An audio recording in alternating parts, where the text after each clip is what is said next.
And such a scheme, I'm glad the Honourable Member mentions that, such a scheme for the UK was ready to start in July of last year.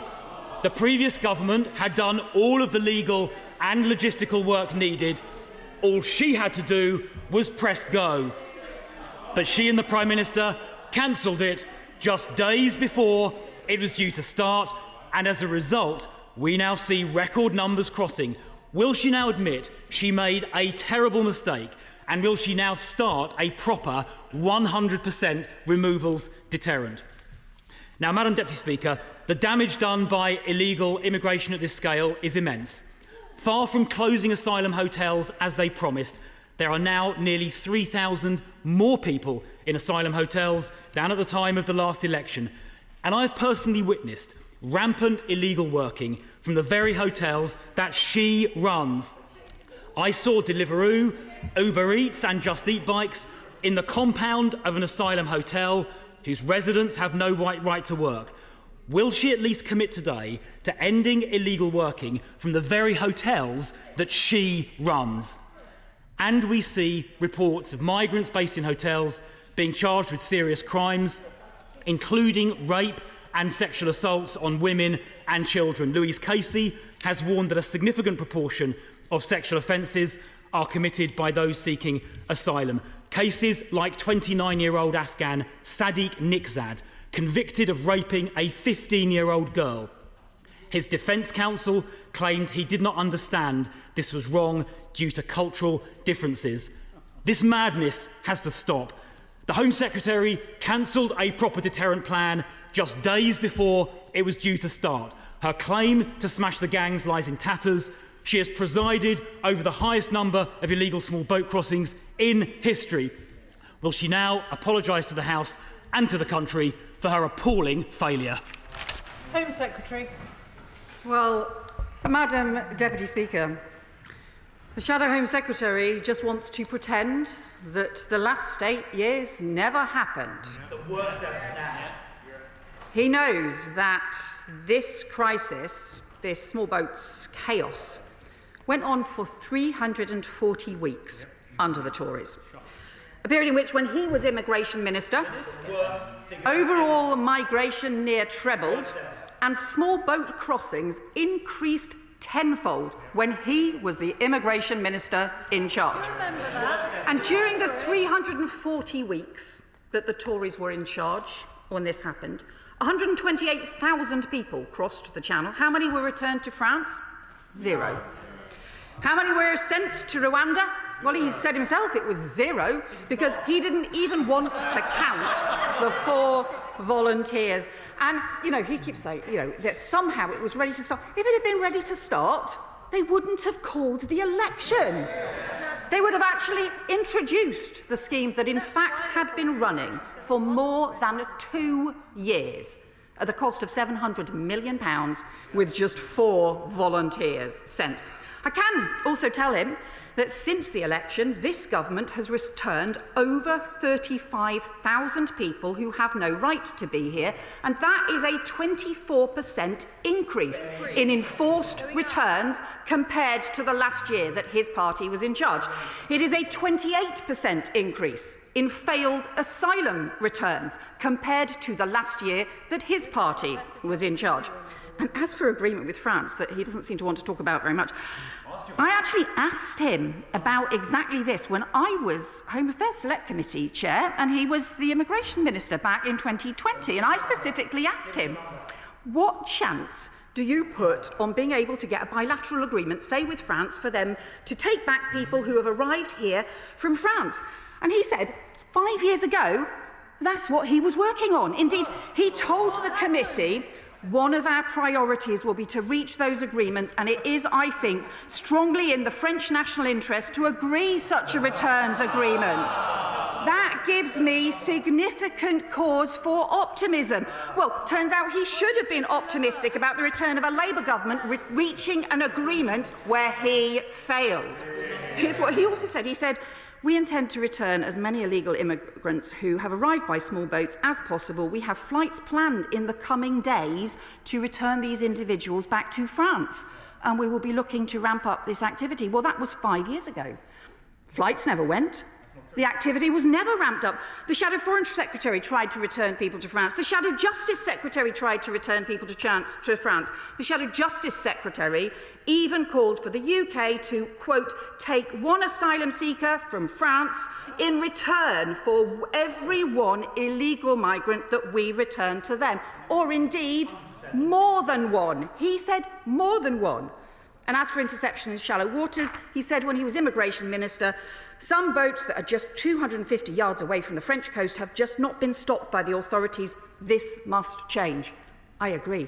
But that was 5 years ago, and he didn't change a thing. Because they never understood that you don't change things just by jumping up and down and shouting about them.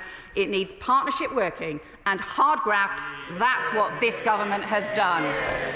Bedford.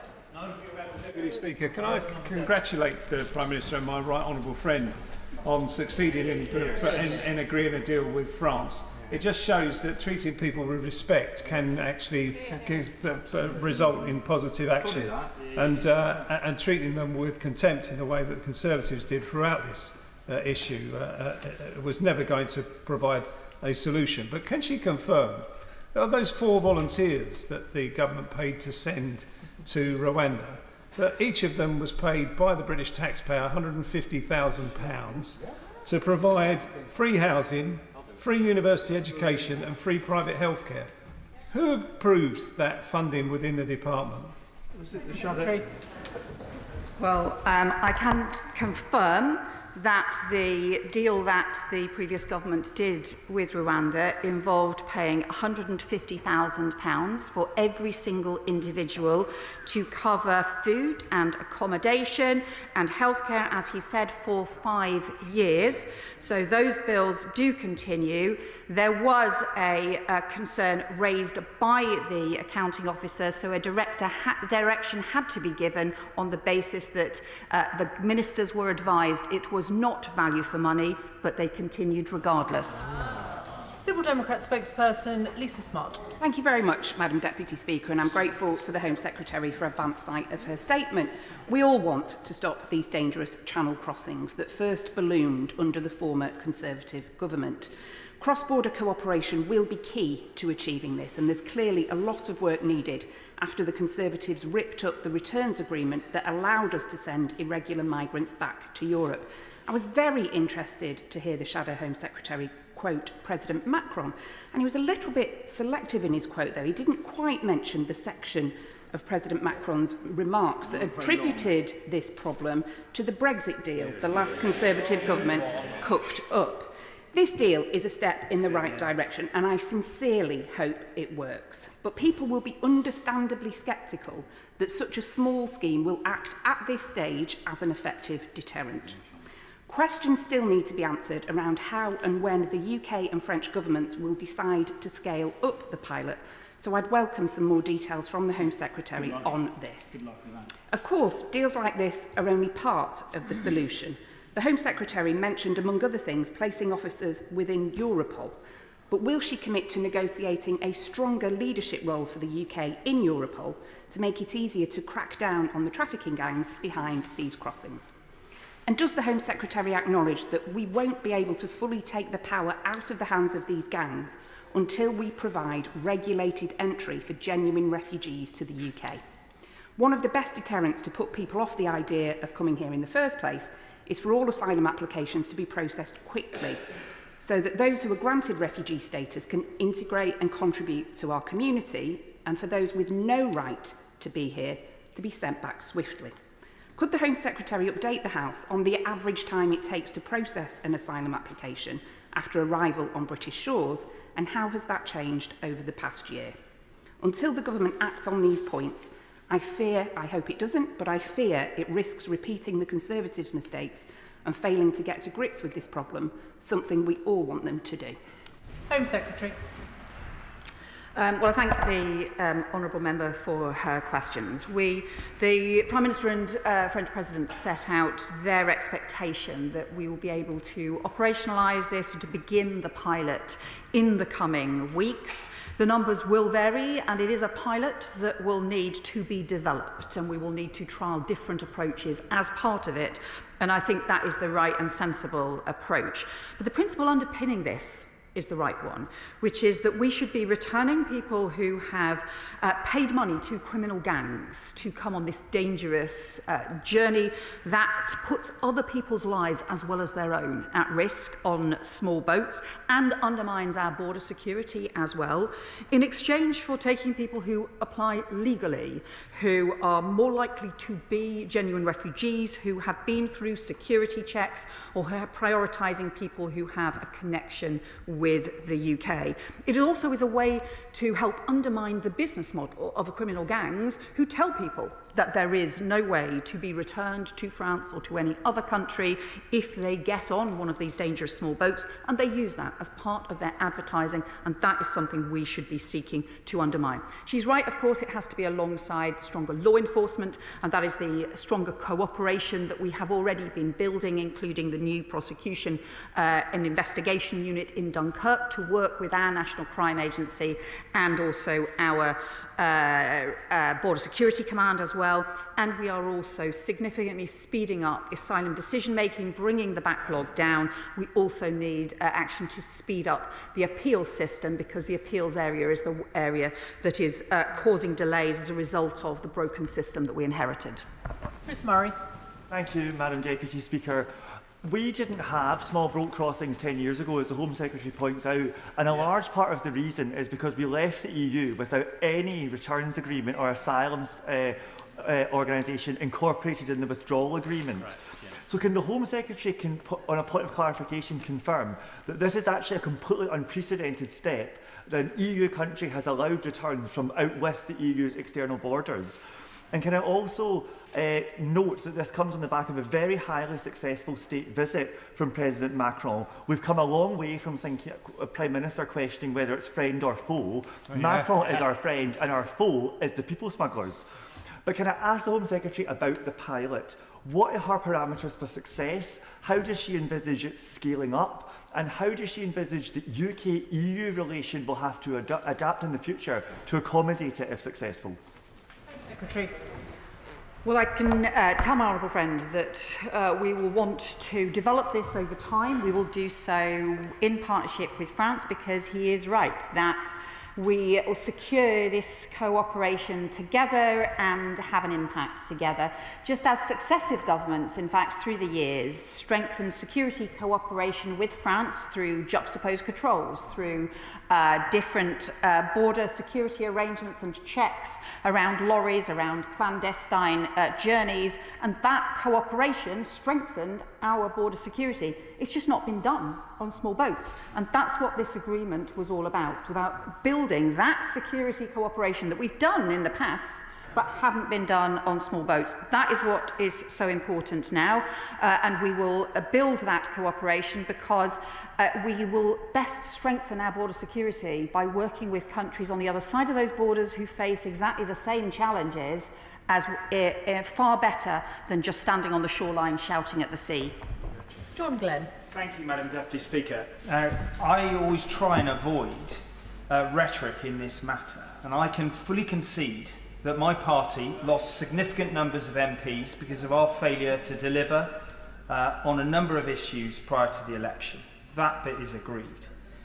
But I've listened very carefully to the Right Honourable Lady. I've listened to what she said about stronger partnerships, stronger law enforcement action, and groundbreaking returns agreements. But does she not recognise that the scale of the problem, as evidenced by the numbers since the general election, and the scale of public concern, requires a much bigger solution than what is proposed? And without a significant deterrent of a much bigger scale, much sooner, she is not going to fix this problem to public satisfaction. Home Secretary. Well, no one should be making these dangerous boat crossings. They undermine border security and they put lives at risk. What we've seen is the change in the way that the criminal gangs have been operating over the last 6 months. Firstly, to increase the overcrowding, substantially increase the number of people on boats. That is putting more lives at risk. And secondly, to ensure they exploit the French rules about not intervening in French waters by loading the boats in French waters. That's why we've seen some of those disgraceful scenes, people crowding onto those boats from the water. That's why we have to tackle those issues. That's why the UK is changing our law so that we can prosecute people who are endangering other people's lives by climbing onto these overcrowded boats, and why France has instigated this French maritime review so that they can intervene in French waters. The French Interior Minister and I have been working on these developments over several months, and I think it's right that we build that cooperation. It's also right that there's no single silver bullet. What we need is that comprehensive action on every single aspect of this in order to make a difference, to strengthen our border security and save lives. Stella Creasy. Madam Deputy Speaker, I'm sure the Home Secretary shares my frustration that actually we could have been much further along with the returns agreement, because apparently the Shadow Immigration Minister admitted to a Conservative Party members' meeting in May that before we left the European Union, his government had worked out that we wouldn't be able to return people under the hard Brexit deal that they were providing. Given the progress that we've made in now getting a returns agreement, could she just outline for us what this will mean for somebody applying from France? Because this is going to be a safe route, and therefore it's a very welcome movement for those of us who recognise the horrors in Calais and the limbo that we leave people in, and the importance of using this to dissuade people from getting onto a dangerous boat, because there is a legal mechanism that they could be used to reuniting with their families. Home Secretary.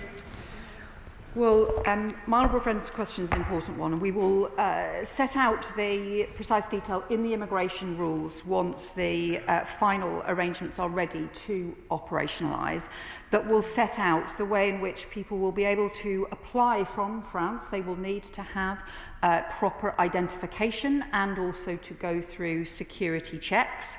Once people have applied, we will then set prioritisation decisions, including around whether people have connections to the UK, also whether people have are most likely to be from those countries which are most likely to be refugees, and also most likely to be targeted by the smuggler and trafficking gangs, and we will set out that detail in due course.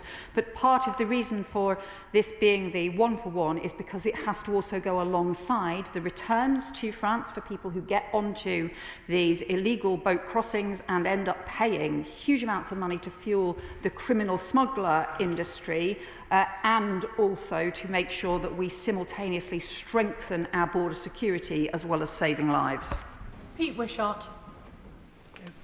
Thank you very much, Madam Deputy Speaker. This is a grubby, grotesque little deal which in itself trades in lives on a selection of who qualifies for this one-in, one-out basis. This gimmick means we will now have different classes of the wretched, and it does nothing to address the crises that compel so many people to make these dangerous journeys in the first place. It is a gimmick doomed to fail, and it simply will not work. But there's one thing that could smash the gangs in one simple blow, and that is to establish safe and legal routes that have worked so perfectly in the past for people to come to this country. Secretary. Well, I just want to say to him, the small boat crossings are dangerous. They put lives at risk. We have seen people drowning and also being crushed to death on these overcrowded boats. And that's being driven and organised by criminal gangs who will do anything they can to profit from these dangerous journeys. And I just say to him, the whole point about having the one-to-one approach with France is that we have an agreement. That means that we will return people who come on those dangerous boat crossings, who pay money to the criminal gangs and frankly should be returned or should be part of the returns arrangements.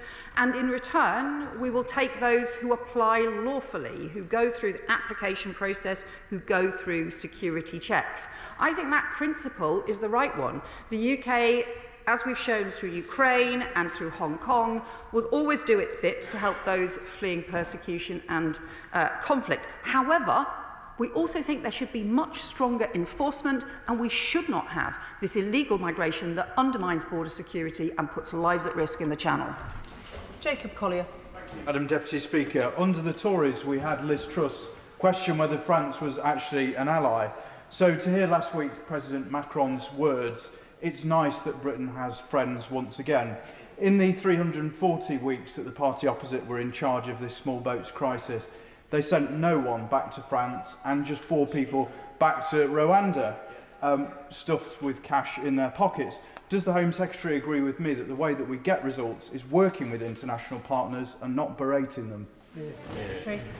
Well, I do think we should be working with international partners. That is how we will get the cooperation, because if criminal gangs operate across borders, then of course we need governments and law enforcement to cooperate across borders to take those gangs down, and also to get returns in place as well.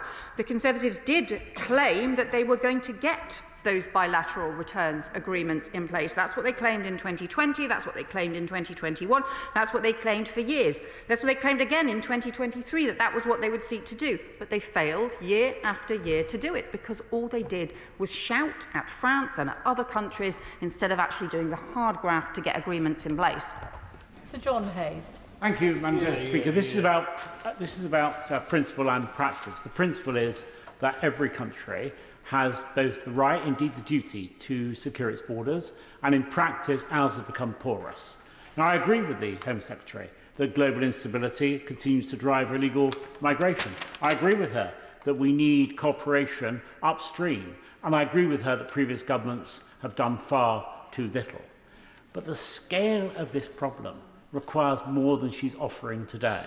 The trend is up.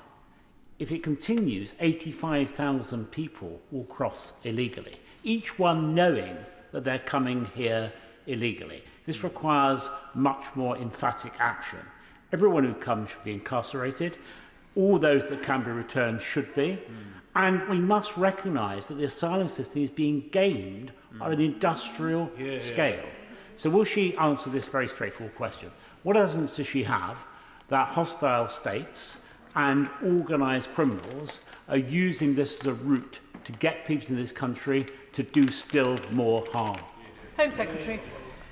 Well, let's be clear, we need action right across the board, from the prevention, working in partnership with countries like Iraq, for example, that we are strengthening, right through to the law enforcement and increased action on the criminal gangs, and also the border security itself, action along the French coast and in the Channel, in French waters, and also the returns arrangements and strengthening returns arrangements and action here in the UK, whether that be on illegal working or whether that be on reforms to the asylum system.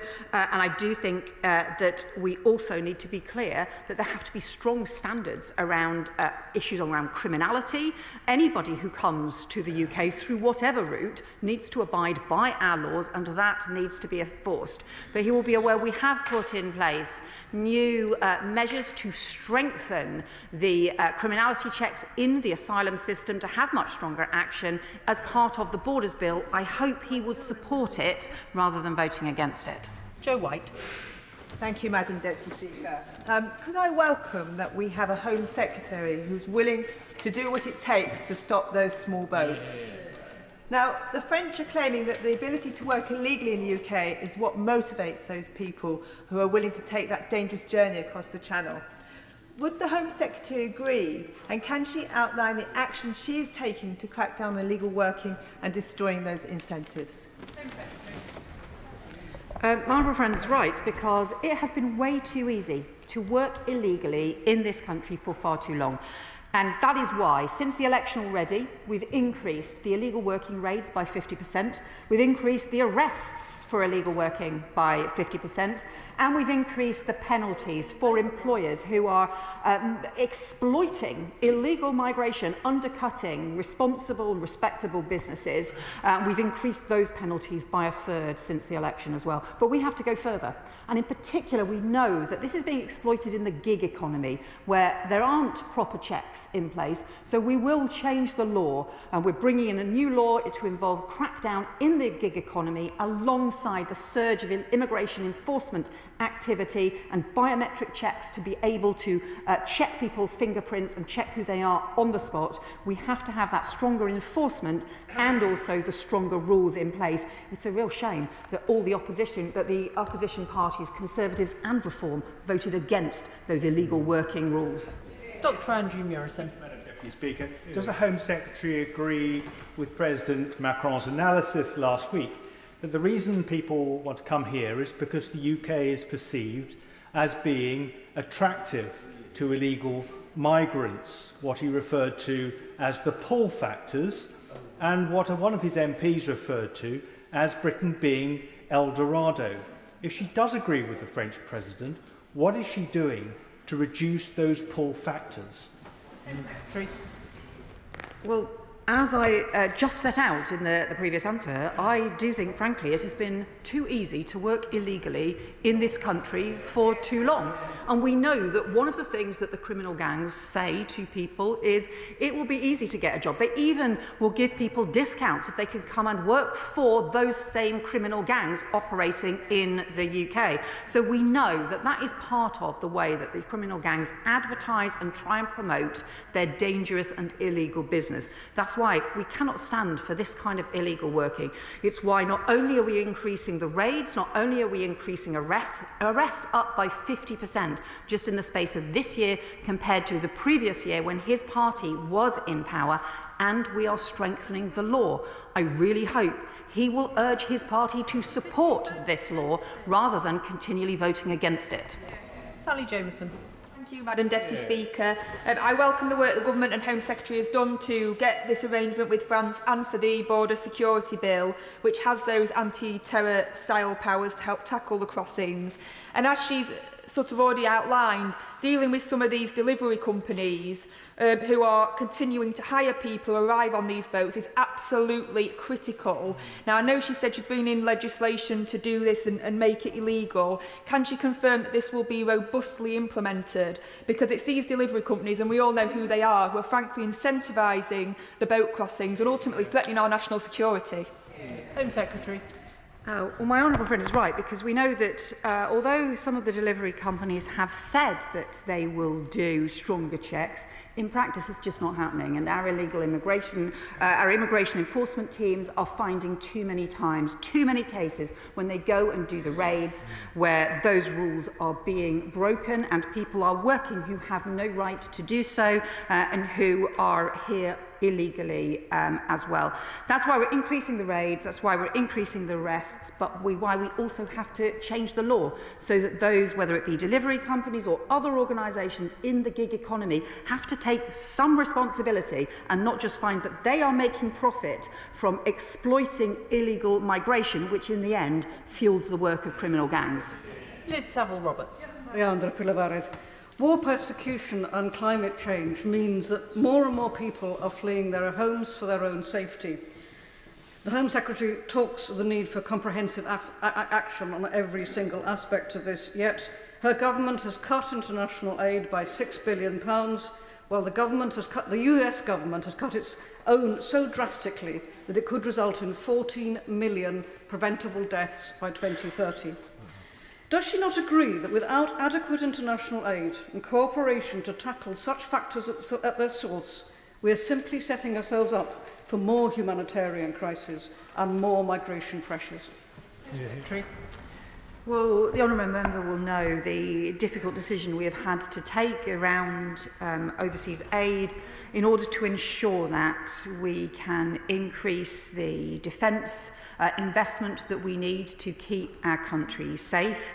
But she's also right that we need to work internationally in order to prevent dangerous journeys, but in order to make sure that people can get sanctuary and support without having to make dangerous journeys in the first place. And that kind of international cooperation to do so, whether it be through the kinds of resettlement schemes that we have run through Ukraine, for example, or through much more targeted work closer to home, it's that international cooperation that matters.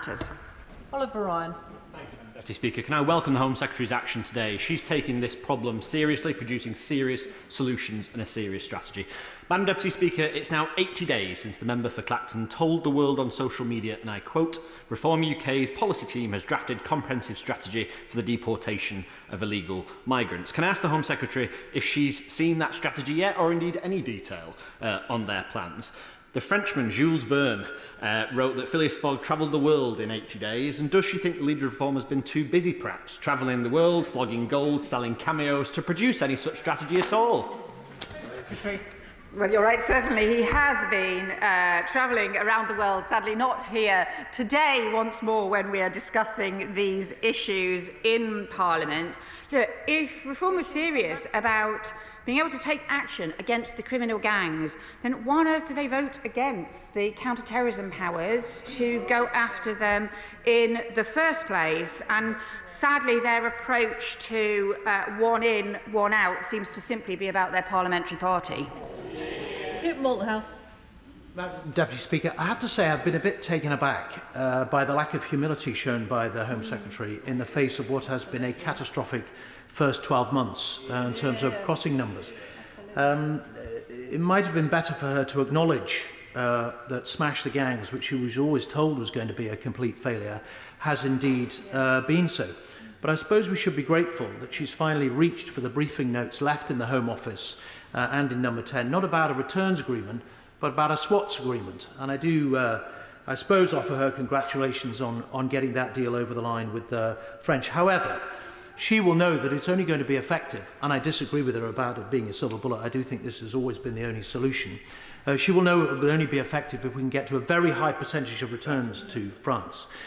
So 2 questions. First of all, what further incentive could she offer to the French to go beyond this relatively small pilot? And given that if we're offering swaps and the theory is no one will then cross, would she be willing to go to, say, a 2-for-1 swap? And secondly, as she pointed out, the gangs will react. So does she plan to cut a similar deal with the Belgians? Home Secretary. So, first of all, I think I disagree with him on the issue around the criminal gangs, because I think whatever you do, you have to have much stronger enforcement on the criminal gangs. Otherwise, whatever arrangements are put in place, if the criminal gangs are just given free rein to be able to do whatever they want, they will find other ways around any arrangement, and they will find other ways to make money. So it's crucial that as part of any action that we take, we need a stronger enforcement against criminal gangs. And the National Crime Agency has delivered a 36% increase in high-impact disruptions in the last 12 months compared to the year before, and building that partnership with other European countries in order to be able to go further. But I do recognise the Honourable Member has argued for one-for-one returns before, and he has done so when other people were not doing so, and so I recognise the way he has argued for this and also argued for innovative approaches.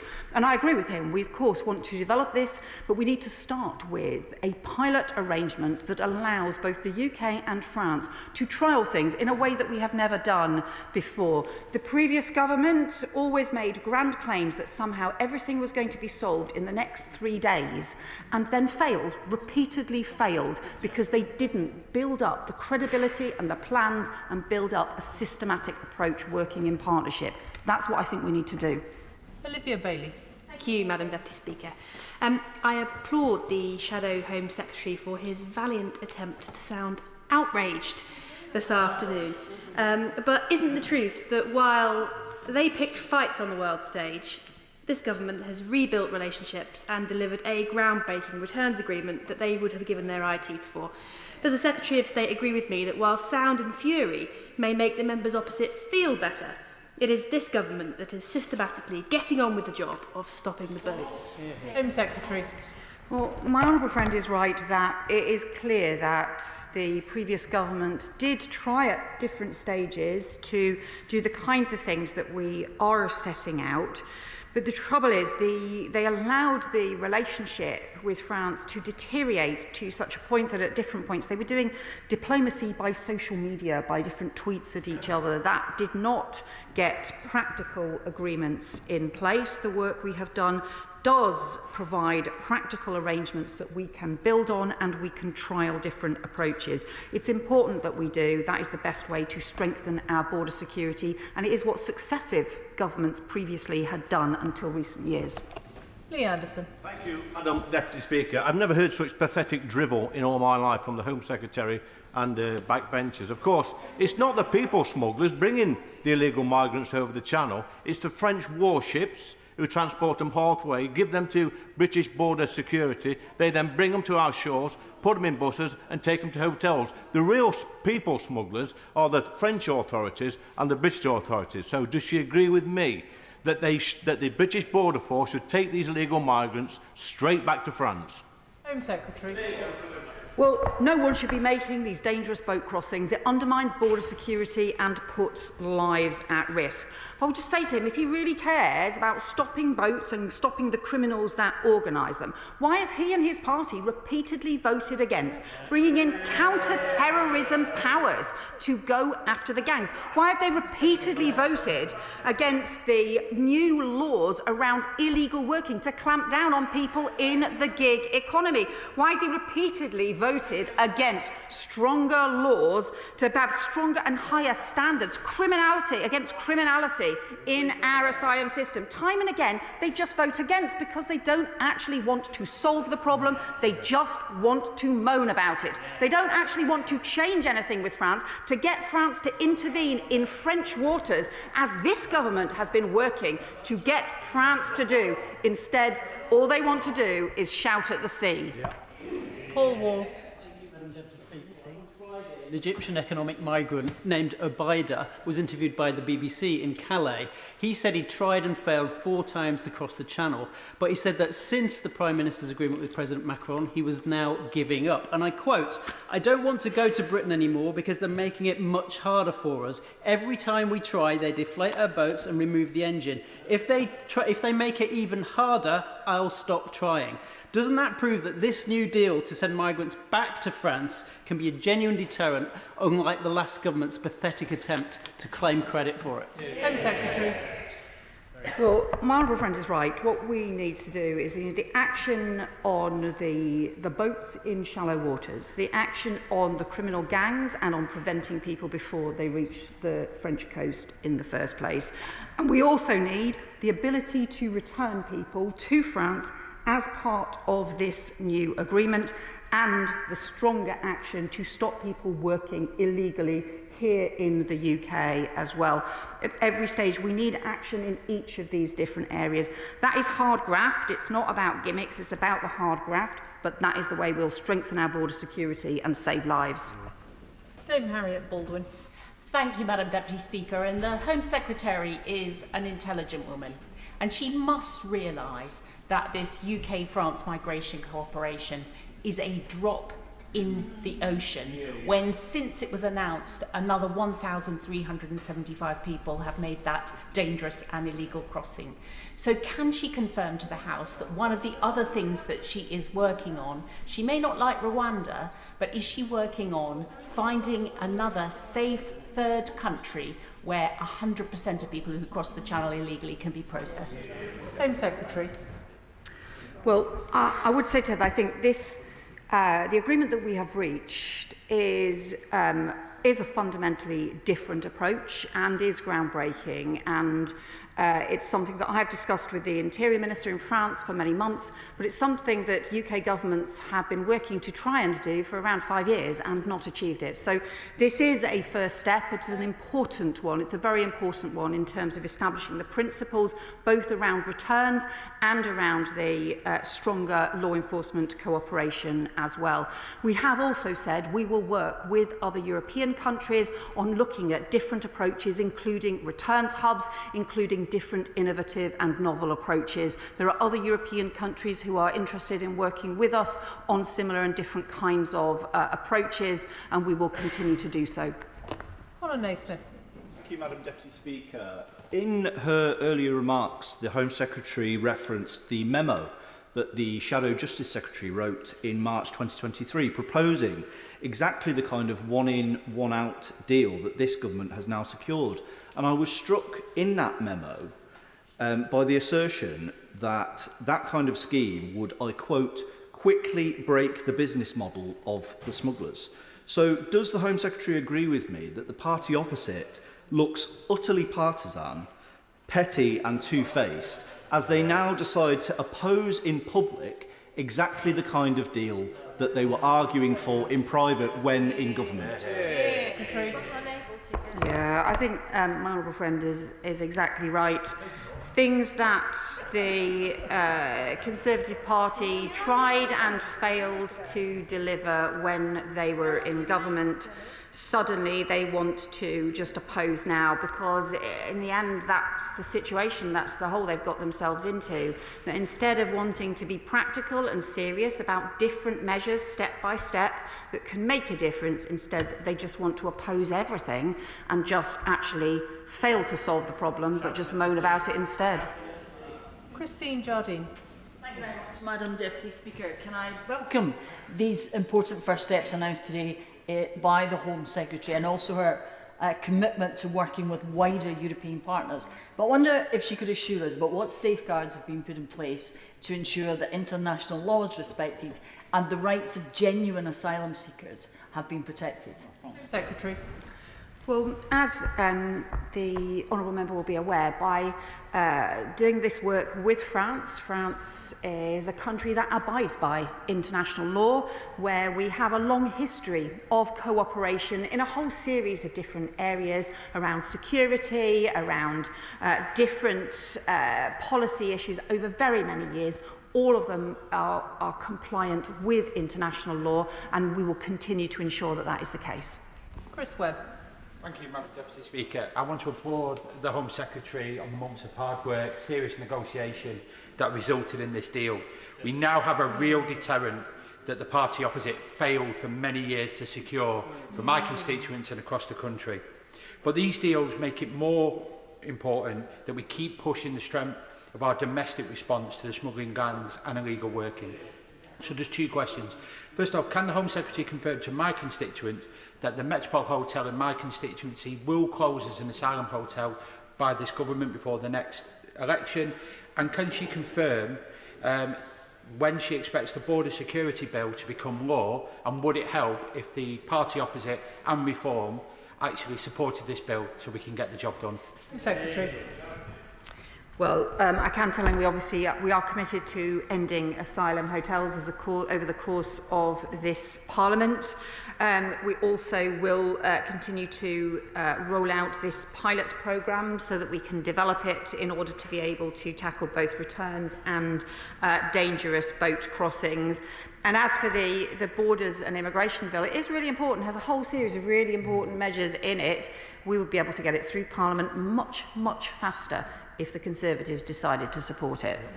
Julia Lopez. Thank you, Madam Deputy Speaker. I fear it's another week, another fig leaf from this government on small boat crossings, which are up 40% under Labour. Now, I hope this French deal works, but as my right honourable friend for North West Hampshire says, the numbers of returns need to be very, very substantial, not just a modest pilot, but we also now wait to hear from the EU about whether it's going to actually approve this very modest UK-French migration deal. We know from experience that the EU tends not to give such approval without extracting a heavy price. So can the Home Secretary guarantee that the UK will not be signing up to any element of the EU Pact on Migration and Asylum when it launches next year, which could see us accepting much larger asylum transfers from the continent?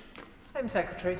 Well, what I can say to the honourable member is that we have been working with the EU Commission. We have shared, and so too has France, we have shared details on these proposals over many months as we have been developing them.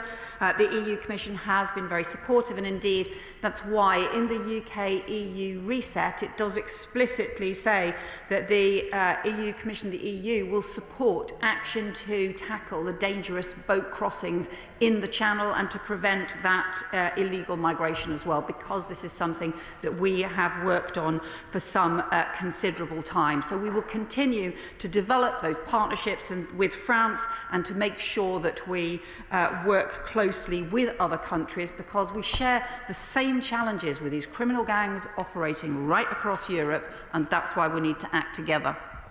Chris Vince. Thank you, Madam Deputy Speaker. Can I thank the Home Secretary for her statement? It was a real pleasure to hear President Macron's address last week with members from across this House and indeed the other place as well. Does the Home Secretary agree with me that it doesn't take Jules Maigret to realise that to tackle this issue both effectively and humanely, and I think back to that terrible image of that boy dead on that beach, and we shouldn't forget the human cost of these small boat crossings, we must work with our French allies? Home Secretary. My honourable friend is right, and one of the stories that still haunts me is of a little girl who was crushed to death in one of the small boats because of the scale of overcrowding and the way in which these boats, frankly, are dangerous. So as well as the risk of drowning, we have seen people crushed as a result of the overcrowding. And that is why we have to do everything we can to prevent these dangerous crossings, but also make sure that really across the world there are systems of sanctuary for those who have fled persecution. The criminal gangs exploit people's desperation, and they should not be allowed to do so. Carla Denyer. Thank you, Madam Deputy Speaker. Can the Secretary of State explain to us what happens if one in, one out works? Because if the goal is to stop small boat crossings and it's successful, then the outside of the equation drops to zero, which means the inside of the equation also needs to drop to zero, and that means the UK will have just got rid of the small sliver of a safe and regulated route scheme that it had just created. Doesn't the Secretary of State think that if we did that, that would be more likely to push people back to small boats and people smugglers? Secretary. I'm not fully sure about the logic of her argument. She seems to be arguing that if the scheme works, then it won't work. I think that is what she seems to be arguing. Look, I think we should be doing everything to prevent these dangerous boat crossings. We will continue, as we have done through the Ukraine scheme, through the support for Hong Kong, to ensure that the UK does its bit to help those fleeing persecution. And indeed, for example, we made reference in the Immigration White Paper to refugee study opportunities for people to be able to come study at our universities as well. But I would just say to her, I just think these dangerous boat crossings, this is so damaging. It really does undermine our border security. It really does undermine the credibility of the whole system. So we do have to make sure we take action to prevent those boat crossings. Can I thank the Home Secretary for her statement this afternoon? I'll allow a few moments for the front benches to swap over.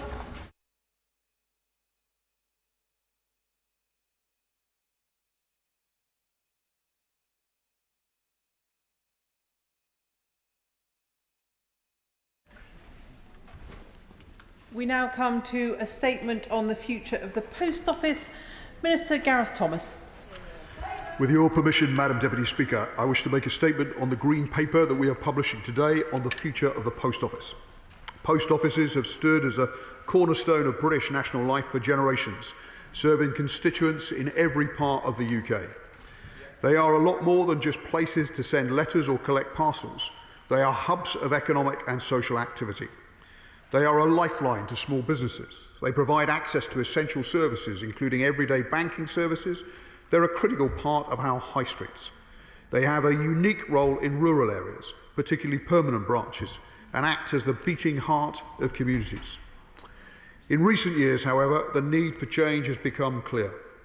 12 months ago, we inherited a post office in crisis, declining financial sustainability, unstable leadership, a network struggling to maintain services, a reputation shattered by the Horizon scandal and its appalling treatment of sub-postmasters, as Sir Win Williams' first report last week underlined only too clearly.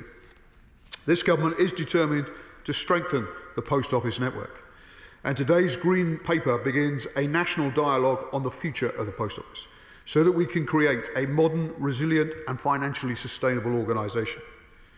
We recognise that the post office, just like other postal services around the world, faces significant challenges. Challenges driven in no small part by changing consumer habits, fuelled by the digital transition, by changing high streets and a changing economy.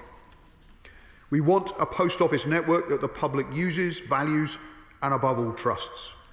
We want branches to be visible on the high street and in all communities, in rural and urban areas, offering a wide range of in-person services. I do not believe people are ideologically wedded to a smaller or bigger post office. They just want a post office that works for them, for their businesses and their communities. Our preferred approach is for the overall size and shape of the post office network to remain the same so that we minimise the impact on communities. We want to strengthen post office branches, to modernise them and to expand what they do. There are, though, a range of strong views on the post office network, so we will carefully consider all the views put to us about the network's future. We need a post office that not only preserves its role in providing vital services to communities, but also embraces the needs of modern Britain. The challenges are significant. Many branches are not profitable for the postmasters running them. Average weekly customer sessions have declined by 34% since 2007, and the shift to online services continues. While some services such as parcel drop-offs and banking transactions are growing, others, like government services, have seen significant decline. But we are also seeing innovation across the network. Drop and collect branches are being rolled out to meet the growing demand for parcel services. Over 160 banking hubs are now operational, with a commitment to 350 by the end of the Parliament. And as the banks continue to close branches, we are keen to support the Post Office to improve and develop the banking services it provides. Working with our Treasury colleagues, we will be hosting joint discussions on this issue with Post Office and the banking sector in the coming months. Above all else, we know the Post Office needs stability, which we are committed to providing. We're backing that commitment with over £500 million of investment during this Parliament, including this financial year up to £136 million to invest in new technology and to replace Horizon. Horizon should have gone long ago. Instead, it will be many months yet before it is replaced. Fujitsu should have been part of the Post Office's grim past, not its current and immediate future. We are determined to end the use of Horizon and to draw a line under Fujitsu's involvement with the Post Office. The task of replacing Horizon is hugely complex. It has been embedded within the Post Office network for more than 2 decades and remains critical to the delivery of the essential services that many of our constituents depend on from the Post Office. Never again must we allow the Post Office to put blind faith in its technology. We will support the implementation of the Post Office's transformation plan, which aims to make the company more efficient, enabling it to continue offering cash and banking services in the coming years. We will also fund innovative equipment for postmasters to help customers beat the queues. Indeed, this plan aims to achieve operational and financial stability by 2030 and includes a commitment to boost annual postmaster incomes by £250 million by the end of the decade. Already a £20 million uplift has been delivered in 2024-25, with £66 million planned for this financial year. Madam Deputy Speaker, after all the Post Office has put its people through, it is now essential that it reorientates its culture towards postmasters, involving them in central decision-making. The first steps have been taken with the creation of a consultative council and the election of postmaster non-execs. I am acutely aware that there are those who say that more is needed, and indeed that's why in this Green Paper we're exploring options for further strengthening these structures. Longer term, we are open to more fundamental reforms.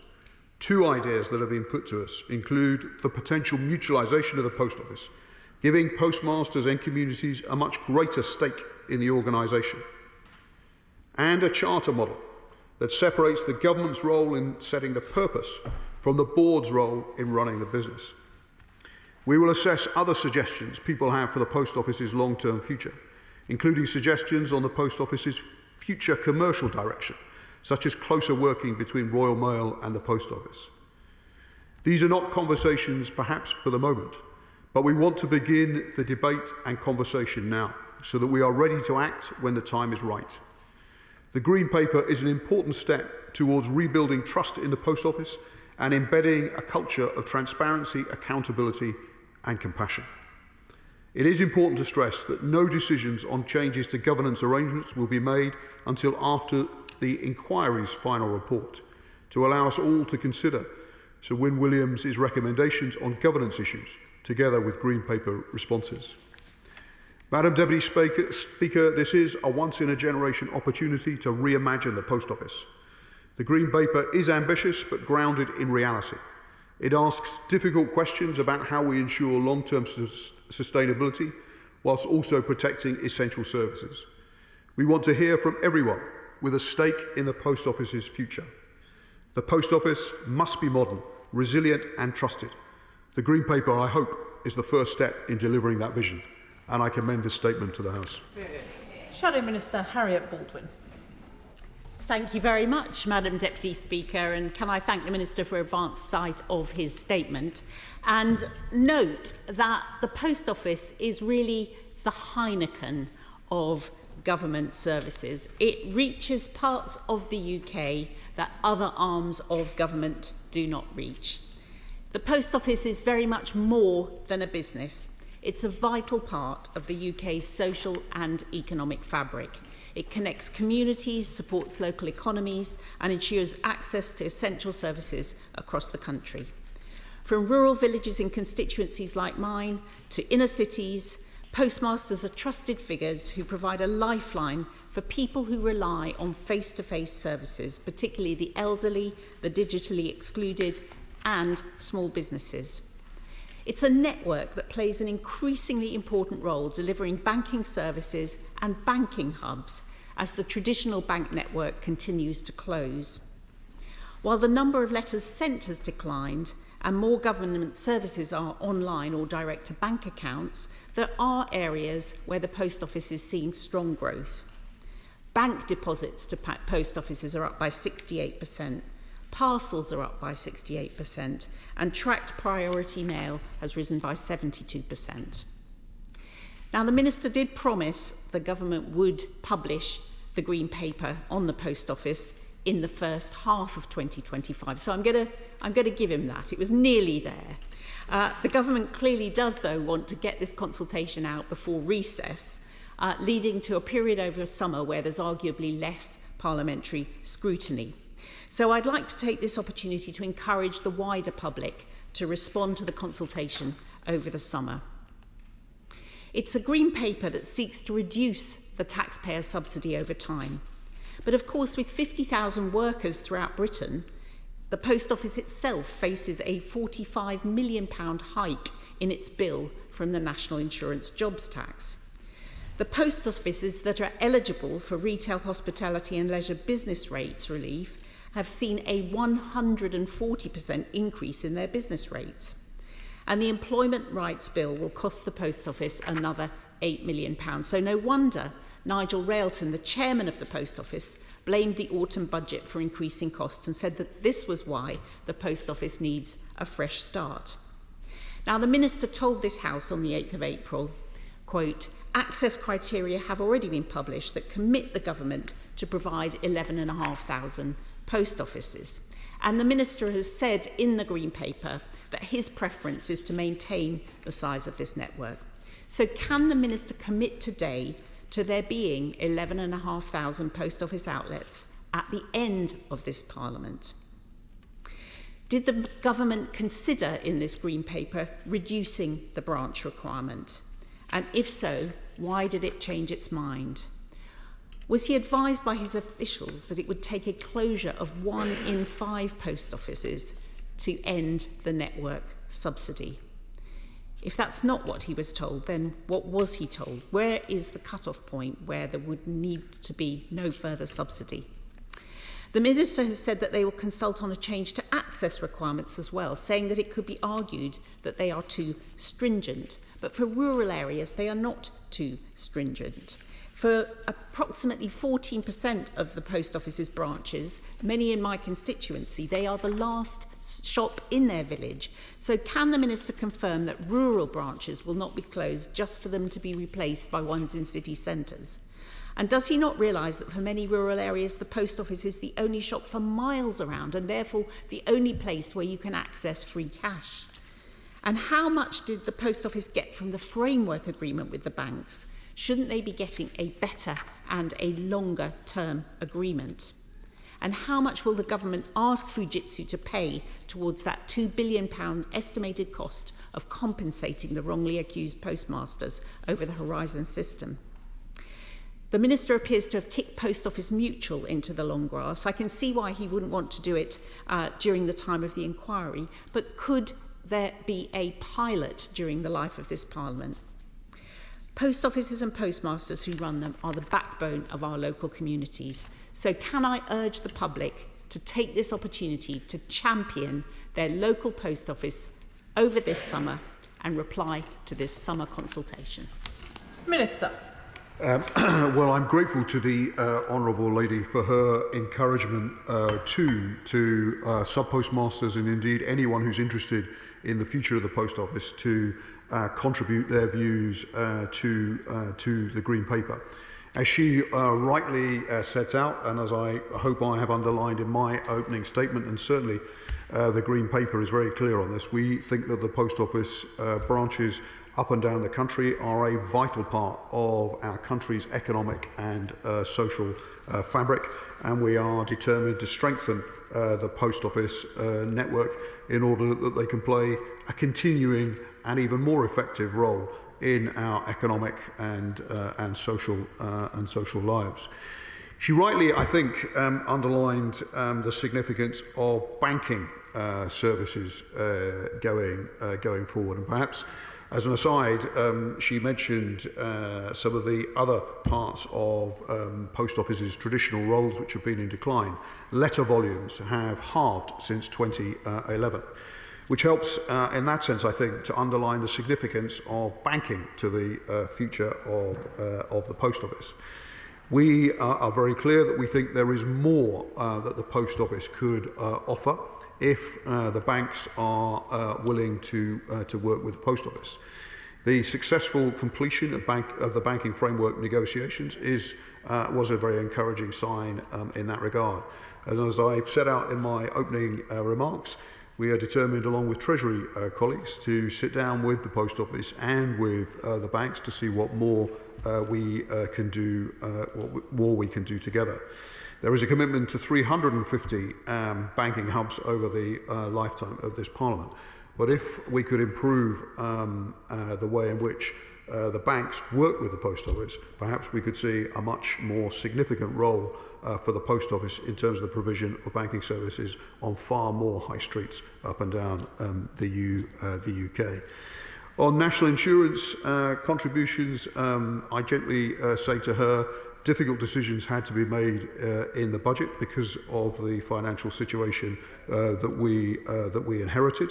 But we have taken a range of decisions to steady the network, and I'm sure she is grateful to the Chancellor of the Exchequer for the additional finances that have been put aside to invest in the future of the Post Office. In terms of Fujitsu, she quite rightly says that Fujitsu underlines the broader point that Fujitsu has a moral obligation to contribute towards the costs of the scandal. As I've said previously, we do need to wait for the final report from Sir Williams to understand the full sense of the culpability of Fujitsu. Perhaps lastly on mutualisation. As she alluded to, we do think that it is right that we concentrate in the short term on how to prioritise financial and operational stability of the Post Office, given the significant challenges that the Post Office has got. In the longer term, it may well be possible to make serious and sustained governance changes. I have a genuinely open mind on that question, and we'll look very carefully at what we receive back in terms of views on that question in the Green Paper. Clive Efford. Deputy Speaker, I welcome my honourable friend's statement and also the consultation on the Green Paper. Does he agree with me that we should see the withdrawal of banks from our high streets like mine in Eltham as an opportunity for the Post Office to expand what it can offer, particularly not just to individuals but to small businesses in local communities, and that we should see this as an opportunity rather than a burden on the post offices, and we should seek to maintain them wherever is possible? Well, I agree very much with my honourable friend about the potential role the banks could play, even more so on our high street through working with the post office, and it is one of the areas that the post office senior management have identified as key to the post office's commercial future going forward. It's also one of the reasons why we have set aside significant sums of money to invest in new technology to make it easier to work with the banks to do even more going forward. I hope that banks and the financial services community will recognise that they have a considerable opportunity to do more in terms of providing services to all our constituents by actually working with the post office. And I look forward to sitting down with the post office and the financial services industry with Treasury colleagues to see whether we can take advantage of that opportunity. Liberal Democrat spokesperson Sarah Olney. Thank you very much, Madam Deputy Speaker, and can I thank the Minister for advance sight of the statement. The Liberal Democrats welcome today's announcement to put local post offices on a more sustainable footing. Post offices are such an important part of our local communities, providing a number of critical services on our local high streets, from community banking, foreign exchange and provision of DVLA services. And often these services act as a lifeline, especially for the elderly, those with limited transport options, or in those areas without reliable access to online services. Currently, 99.7% of the population live within 3 miles of a post office, and 4,000 of these branches are open 7 days a week. In the past 3 years, nearly 2,000 high street bank branches have closed across the UK, resulting in local post offices often being the only place that local communities can access banking services. But as the government brings forward its necessary reforms, it's vital that essential local services and post office jobs will be protected. So will the Minister assure me that no post office will be closed under this proposal until a consultation within each local community has been undertaken? And while we welcome increased digitisation of services, because they boost accessibility for those who don't have access to face-to-face services, and also productivity across our public sector, can I ask the Minister, with increased digitisation, how will the government ensure that post offices remain financially viable? Thank you, Madam Deputy Speaker. Well, I'm grateful to the honourable lady for her welcome for the Green Paper. She rightly underlines the significance of the post office, particularly to the digitally excluded, to the elderly, to people in rural areas. I recognise, too, given the other part of my ministerial brief for small businesses, just how important the post office is to small businesses up and down the UK too. She also underlined in her comments the significance of banking services for the post office. And I hope I have made very clear today that we think there is an opportunity to go even further in terms of bringing more banking services to all our communities through the post office. She asked about what happens when individual post office changes are being contemplated.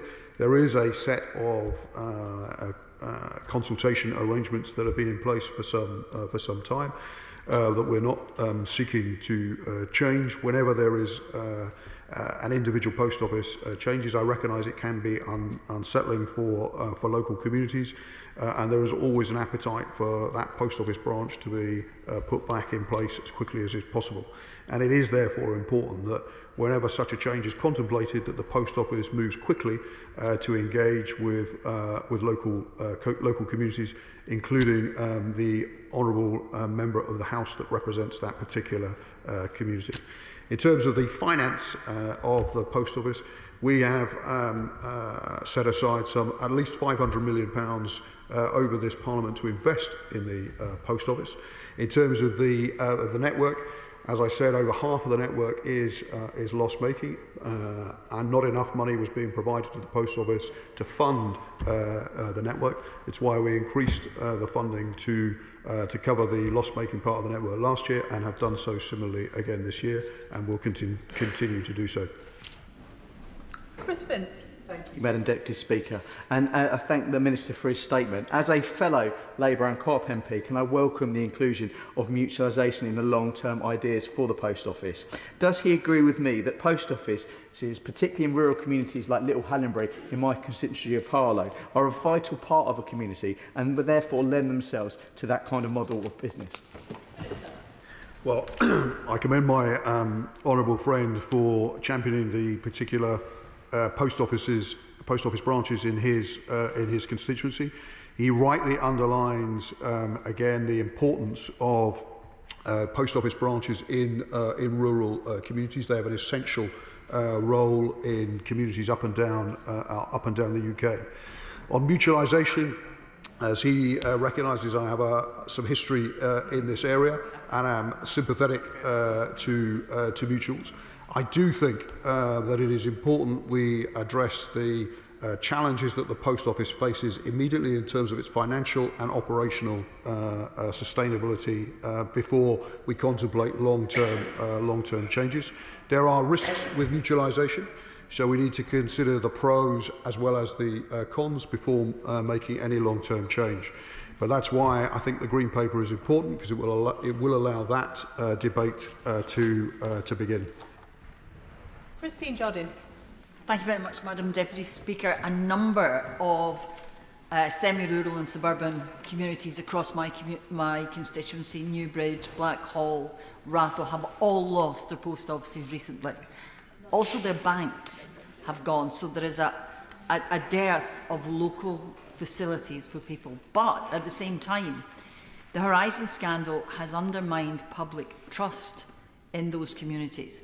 So would the Minister agree with me that one of the main problems in protecting the post office, making it sustainable, is going to be that lack of public trust, and how is he going to overcome it? Minister. Well, the honourable lady is absolutely right that the reputation of the post office has taken a huge hit as a result of the post office scandal. And it will take a long time for that trust to return. There are a series of steps we have to take to rebuild that trust. There is the obvious challenge that the House considered last week of delivering redress to those who are victims of this appalling scandal. But there are also things we have to do to improve the trust between the existing postmasters in every community and the senior management of the post office going forward. In that regard, I think the fact that the post office have established a consultative council and a postmaster panel and are committed to improving postmaster remuneration are important first steps in that regard. The Green Paper provides an opportunity to think about what else the post office can do in that regard going forward. Trina Murray. Thank you, Madam Deputy Speaker. It's been highlighted by others in the Chamber. My constituency is no different, where there's been subject to a significant number of bank closures and removals of ATMs. The post offices, whether it's in Cumbernauld, the precincts, or within the villages that are around it, is the one place where local communities and people can access cash. Given that so many businesses, small businesses, are still cash-first businesses, Can I just ask the Minister what he will do to make sure that this remains within the post office setting? Well, I commend my honourable friend for championing both the post office in Cumbernauld in particular, but also the communities around her constituency that depend on it and the post office more generally. I think the most significant thing that we can do in terms of helping small businesses be able to access and deposit cash close to where they are operating is to continue to try and improve the banking services that are provided through the post office. I hope that the banking industry will seize the opportunity of this Green Paper to work with the post office and with government to explore what more collectively we can do together in that regard. Claire Young. Thank you, Madam Deputy Speaker. In rural areas like my Thornbury and Yate constituency, it can be difficult to travel to post offices in towns due to a lack of buses. If the government is considering relaxing the distance and access criteria for post office provision, will they take this into account in setting new criteria? Minister. Well, if as I hope I have made clear in my opening statement, and as certainly as the Green Paper makes clear, our preference remains to keep the current size of the network and to maintain the access criteria. I would gently say there are strong views, including some within the sub-postmaster community on that particular question. But as I say, our preference at the moment is to maintain the current size of the network and the existing access criteria because of the significance of the post office to every community, rural and indeed urban too. Thank you, Madam Deputy Speaker, and can I thank the Minister for his statement this afternoon and for his clear recognition of the importance that the post office plays in rural constituencies such as mine. Sadly, residents in some of the remotest parts of my Carlisle constituency have been adversely impacted in recent months by the sudden closure of post office outreach services. However, the closure and outreach service is not currently subject to the same consultation requirements as those for a permanent branch. Will the Minister consider, as part of the proposals for the future of the Post Office, strengthening the requirements on the closure of outreach services? Well, I'm very happy to consider any submission that my honourable friend wants to make to the Green Paper. Indeed, very happy to consider the thoughts and ideas of honourable members across the House. My honourable friend, though, specifically mentioned a particular issue in her constituency, and if it would be helpful, I'm very happy to meet with her to discuss that particular issue in more detail. Pete Wishart. Thank you, Madam Deputy Speaker. Scotland has seen an 8.3% decline in post offices, while London has actually seen an increase of 9.3% in the course of the past decade. Now, he will know that outreach offices will help people in rural areas and post offices thrive. The Green Paper recognises that, but the government seemed to dismiss this. So what is he going to do to help rural post offices? Is he going to reconsider his attitude and views towards outreach offices, and what's he going to do to decline the number of post office closures in Scotland? Minister. The most important thing I think we can do to help post office branches in rural areas, in Scotland and indeed more generally across the UK is to prioritise improving the commercial future of the post office. And in that regard, as I have alluded to, it is both important to invest in new technology. A replacement for Horizon is critical, but also to invest in technology so that the banks could, if, as I hope they will do, seek to provide more banking services into all our communities using the post office going forward. So I think the key priority for governments across the UK, if we're to improve the opportunities for every post office branch to serve better every community across the UK, is to improve the commercial fortunes of the post office. And the Green Paper sets out plans to do that, but I welcome views across the House on what more we can do in that regard. Dr. Luke Aycliffe. Thank you, Madam Deputy Speaker.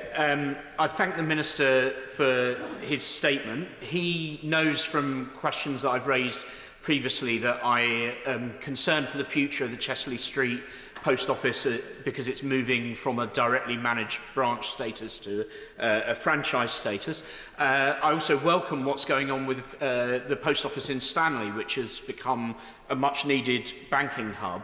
Does the Minister agree with me that with a little bit more commercial flair and imagination about what services are provided, that actually the post office shouldn't be a business in retreat? It could actually play a really significant role in increasing footfall into high streets up and down the country and helping to turn around the decline of high streets and regenerate them. Minister. I think my honourable friend is absolutely right that with goodwill on all sides and with some financial and operational stability that I think we're beginning to see now in the post office, that there is a significant future ahead for the post office. And as he says, that the post office can continue to play a very important role in the process of reviving high streets. As I've said earlier, I think that the opportunity for banks to work with government and the post office to provide more banking services to all our constituents through the post office could play a key role in helping to revive the high street, as well as to meet the needs of all our constituents going forward too. Caroline Voden. Thank you, Madam Deputy Speaker.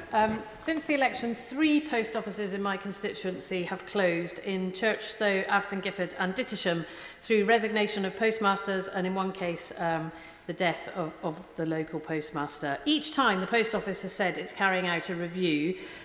Each time it very quickly decides to close the post office, and as you said yourself, the beating heart of these communities is then lost. In the case of Dittisham, residents now have to travel nearly 5 miles to the nearest branch. There is no bus. So for any elderly resident who doesn't drive, they literally can't go to the nearest post office. So will the Minister guarantee that while this consultation is ongoing, no more rural post offices will be lost? And that as part of the government's thinking, more flexibility could be built into the business model of the post office to allow innovative and enthusiastic potential postmasters who want to reopen the post offices in some of these villages can be allowed to do so. Well, one of the crucial issues that we have considered as we developed the Green Paper was how to address the question of postmasters' remuneration, because in some communities the post office has really struggled to find people willing to take on the role of running a post office franchise. So I think it is important that the senior management of the post office have improved postmaster pay, £20 million last financial year, and a commitment to £66 million this financial year too, and a plan to go even further. I think that will make a significant difference, I hope, to the ability to find people to take on franchises, not just in urban areas, but in the rural areas that she describes too. She will forgive me that I don't know her constituency as well as she does, but if there are particular issues about the post office branch closures that she references that she wants to get in contact with me about, I'll be very happy to look at those issues. Jo Platt. Thank you, Madam Deputy Speaker. And can I welcome the Minister's statement and the announcement of a national dialogue for the future of our post office. And as a co-op member, a fellow co-op member, I would welcome the model of mutualisation, which would suit our local branches well. But given the decline of Leeds High Street, the announcement of changes to our main post office was a major concern. So can the Minister reassure the staff in Lee that they won't lose their jobs as a result of franchising, and confirm whether the CWU has been fully consulted on the changes affecting our community? Minister.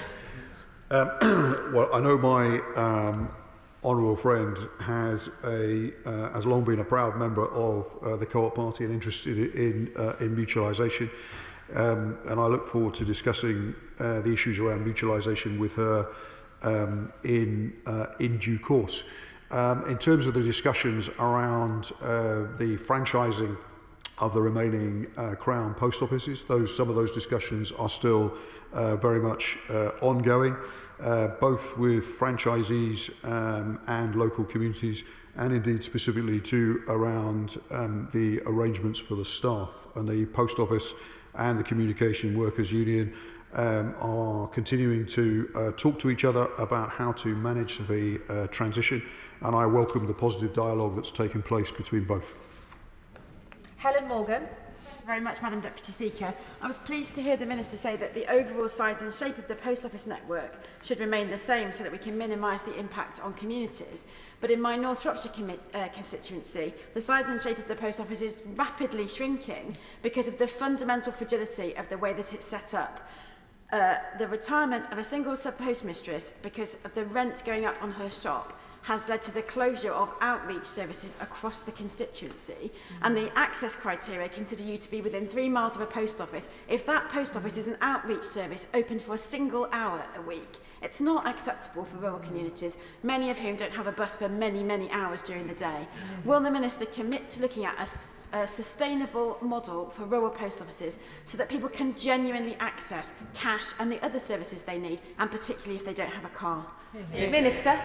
Well, I completely accept the significance of the post office in rural communities in particular, but it's equally essential that we have access to post office services in urban areas too.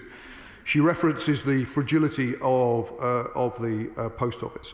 And that's certainly the case in terms of finding, has been the case in certain communities, in being able to find postmasters willing to step forward and take on the role of running a post office franchise. That's why the initial steps the post office management have taken to increase postmaster remuneration are important in helping to make the task of running a post office more attractive.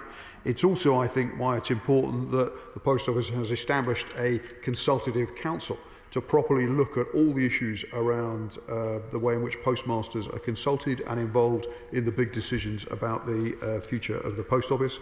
Again, on the specific issues that her constituents face, if she thinks it would be useful, be very happy to speak to her separately to understand a little bit more about the specific problems that she's raised. Tom Gordon. Thank you, Madam Deputy Speaker. I thank the Minister for his statement, and I'd like to add my thanks to our postmasters too, including Andrew Hart in my constituency. Last year, residents in Knaresborough faced a prolonged period of time without a post office service. I had extensive communication with post office officials around this issue, about service continuity, minimum standards, types and awards of contracts, and I found the post office officials evasive when I asked them questions around this. These issues around governance, he rightly says, will be addressed in the inquiry, but I wondered how this might feed into the Green Paper consultation, and whether he might meet with me to address some of my concerns about the issues that we were facing locally. Minister.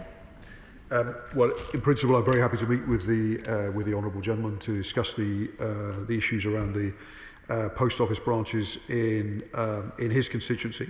He does give me the opportunity to take a moment to put on record my appreciation of the work that all our postmasters do. They are hugely important servants of all our communities and play a crucial role for all our constituents. So I'm grateful to him for the opportunity to do that. In terms of the Green Paper, it is an opportunity for people in rural areas as well as in urban areas to come forward with their views about the future of the post office, and I hope that all honourable members will encourage their constituents to think about taking this opportunity and taking a moment to send in their comments. Andrew George. Deputy Speaker, I'm pleased that the Minister has announced that the overall size and shape of the network will remain the same, and that he's also indicated in answer to questions that remuneration needs to be part of the consultation. He will know, because I've corresponded with him on the matter, that the towns of Porthleven and Newlyn in my constituency have been without post offices for a number of years now, and that's because no one is prepared to take them on at the remuneration levels that are available to them. Therefore, I wonder whether he'd be prepared to look at whether he sees these more as government offices and to expand their role in terms of information, connectivity and feedback across a number of government departments to actually build up the services that are available through the post office. And if he will, if he's meeting people, if he'll meet me to discuss how we can resolve the situation in my own constituency. Minister. The honourable gentleman is absolutely right that we need to make the post office and the task of running a post office branch more attractive, and that is both why improving the culture so that postmasters feel listened to, as well as improving the remuneration for postmasters is a hugely important immediate task. In terms of the best opportunities for the post office commercially going forward, I think it lies in the provision of banking services rather than in the provision of government services. And certainly I hope the banks and the financial services industry will have heard the joint message from across all sides of the House that we want to see them doing more to work with government to try and take advantage of the potential opportunity that does exist. As I have been committed to meeting other honourable members with particular local issues, I had better do the same for the honourable gentleman too. Sarah Dyke. Deputy Speaker, I'd also like to say my thanks to some postmasters across Glastonbury and Somerton and across the country, in particular Jim Gordon from Martock. But over recent years, many post offices in my constituency have closed: Somerton, Butley, Charlton Adam, Charlton Mackerel, Kenton Mandeville and Sparkford, depriving their communities of a vital service. Now, I recently met Mr and Mrs Thiefendrand from Somerton Stores, who are really interested in opening a post office on their premises, but they're unable to do so because of the prohibitive costs involved. Now, I know another village shop owner in Boltonsborough, Village Stores, is looking to do the same thing, but has told me that the costs are just extraordinary. So what steps will the Minister take not only to put existing post offices on a sustainable footing, but help rural towns and villages without a post office to regain one? Well, as I've said already, our view at the moment is that we should retain the current size of the network and the current access criteria, which are key to ensuring that every community, whether they're in a rural area or in an urban area, can have good access to post office services. I would encourage the honourable lady to reach out to the post office to discuss the particular issues that the particular people she referenced who are interested in running post office branches but feel unable to do so, whether there is anything that can be done to make those challenges easier at local level. More generally, I think the issue that she raises partly speaks to the challenge of increasing postmaster remuneration. And as I say, that is something that the Post Office senior management recognised very clearly. £20 million, there's been a £20 million uplift in postmaster remuneration last financial year. There will be this financial year a £66 million increase in postmaster remuneration, and the Post Office management are committed to looking to go even further. So I hope that will make the opportunity to run a post office branch much more attractive and may address some of the particular financial challenges that she has raised. Final question, Martin Wickley. Thank you, Madam Deputy Speaker. I thank the Minister for his statement. I was slightly concerned to see that the franchising of the Crown Estate post offices, such as Teignmouth in my constituency, has already gone ahead prior to this consultation. But may I ask the Minister to turn to a slightly different aspect, the availability of posting boxes. This is a Royal Mail obligation to provide posting boxes within half a mile of houses. There are too many new estates in my constituency that have no access to posting boxes. They're just not there. Will the Minister put pressure on Royal Mail to make sure that those posting boxes are provided? Well, I thank the honourable gentleman for raising that very specific question, and I will very happily draw the attention of my honourable friend, the Minister for the Royal Mail, his attention to that particular issue. He'll forgive me, I'm not aware of the details in his particular constituency, but he may want to write to us in the Department for Business and Trade so that we can get the details to Royal Mail very directly. That is the end of the statement on the future of the post offices. I'll give the front benches a moment to swap over. Point of order. Point of order, Esther McRae, point of order. Madam Deputy Speaker, we are elected to this House to hold the Executive to account and ask questions on behalf of our constituents. The Right Honourable Member for Doncaster North, in common with many ministers, is treating this House and our constituents with contempt by not even attempting to answer the questions that is asked of them, probably because those answers would be embarrassing to them. There is getting to be very little point asking ministers questions at the dispatch box. What can you do as Deputy Speaker to encourage ministers to actually answer the questions that are asked of them? I thank the Honourable Lady for prior notice of that point of order. I trust and understand that she has notified the Right Honourable Member for Doncaster North. She has indeed. Ministers are responsible for their answers, not the Chair, but the point has been made and no doubt been heard, the point that's been made by the Right Honourable Member, and the Treasury front bench will no doubt relay that back to the appropriate Minister. Right, we now get on to business of the day. Are people trying to leave the chamber? They can do very quickly. The Honourable Members for Gower and North Dorset have tabled a motion for debate on a matter of privilege, which I have agreed should take precedence today. I call Simon Hall to move the motion. Thank you very much indeed, Madam Deputy Speaker. And may I first of all thank you for allowing this motion to be heard today. And I rise to beg to move the motion that stands in my name and that of the Honourable Lady, the Member for the Gower. I raise this matter as a former Chair of the Northern Ireland Affairs Select Committee, a current member of that committee, and also as the current Chair of PACAC, which is of course the committee which, by dint of shadowing the Cabinet Office, overlooks the Inquiries Act 2. And I have worked closely with the current Chair, the Honourable Member for the Gower, on this motion. This is, we hope, the procedural step needed to enable the work of the important work of the Omagh bombing inquiry to be effective, whilst in tandem respecting the rights of this House. On Wednesday of last week, my honourable friend presented, and she is a friend in with regards to this respect and many others, presented a petition from the Secretary to the inquiry asking for access to unpublished committee evidence.